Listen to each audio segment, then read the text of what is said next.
महायोगेश्वर की महागाथा भाग 19। परम करुणा निकेतन अकारण दयालु परम प्रभु भगवान की परम दिव्य कथा उन्हीं के श्री चरण कमलों में सादर समर्पित है। महामूढ़ अतिशय अधम रोम ही रोम विकार प्रभु जी मेरी चाकरी कर लेना स्वीकार कर लेना स्वीकार। आनंद कंद परम प्रभु भगवान योगिराज श्री हरिहरानंद जी महाराज पर अपनी अहेतुकी कृपा वर्षा करने के उपरांत उनको अपने श्री चरण कमलों के साथ ले लिए नर्मदा की परिक्रमा करते हुए आनंद कंद श्री परम प्रभु भगवान एक स्थान पर ठहर गए। वहाँ पर एक महात्मा गुफा में समाधि लगाकर बैठे थे। बाद में वर्षा ऋतु आने पर बाढ़ आ गई और गुफा से बहुत ऊंचाई तक पानी चढ़ गया था।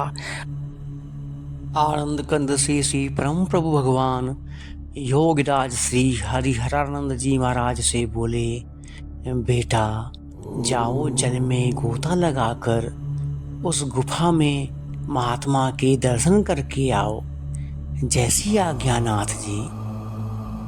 आज्ञा पाते ही योगिराज श्री हरिहरानंद जी महाराज ने बाढ़ के जल में गोता लगाया और देखा इस बाढ़ के जल में सब कुछ बह गया, परंतु महात्मा का शरीर तो बिल्कुल स्थिर है।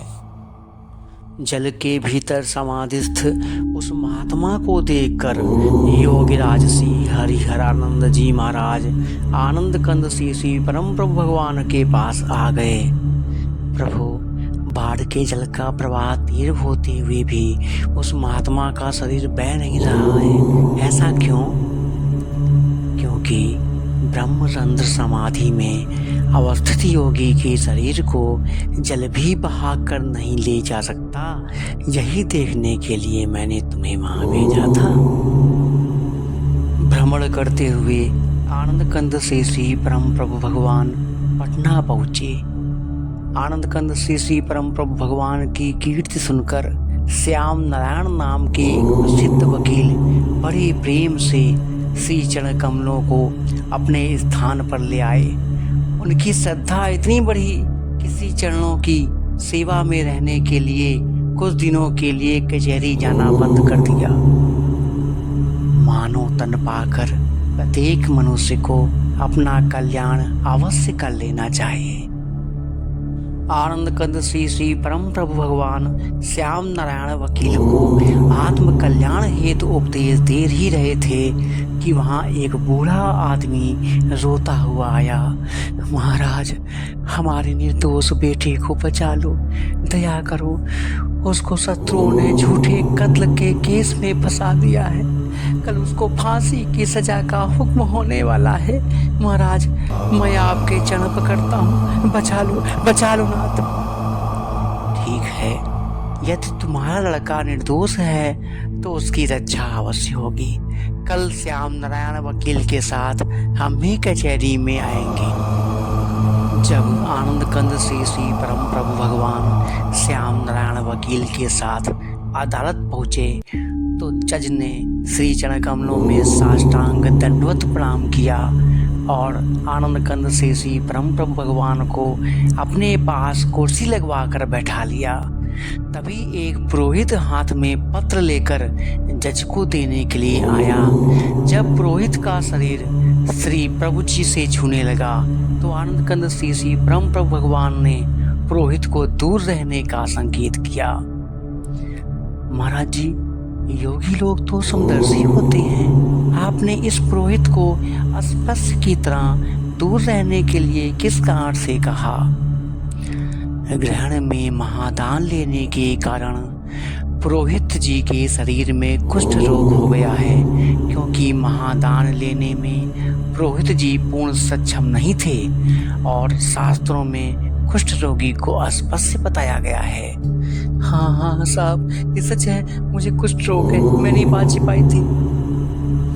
आनंद कंद श्री श्री परम प्रभु भगवान की बातें सत्य सिद्ध होते देखकर जज को आश्चर्य हुआ।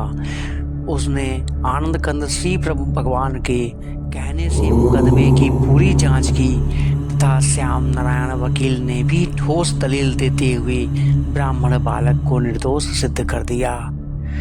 पूरी जांच करने के दौरान अपराधी निर्दोष सिद्ध हुआ, इसलिए उसे आज बाइज्जत बरी किया जाता है। इस घटना के बाद हरिहर राय जज के मन में बड़ा भारी वैराग्य उत्पन्न हुआ और उन्होंने उसी समय इस्तीफा लिखकर अपने बड़े हाकिम को दे दिया तथा श्री प्रभु जी के श्री चरण कमलों में आ गया। हे करुणानिधान, आपकी कृपा से आज एक निर्दोष बालक फांसी से बच गया। इन हाथों से इसी प्रकार न जाने कितने निर्दोष सजा पा चुके होंगे। अब आप अपनी जान क्षण में मुझ पापी को ले लीजिए। यह कहकर हरिहराय जज आनंद कंद श्री प्रभु जी की स्तुति करने लगी। चरण कमल दंडवत सर्वदा पद पंकज लीन्हो लिपटाय। जब आवहु विभु घाट तुम्हारे दीनो भव सागर उतराय। महायोगेश्वर की महागाथा के अगले भाग में हम देखेंगे कि आनंद कंद परम प्रभु भगवान राम रति का उद्धार करते हैं। जय श्री प्रभु जी की।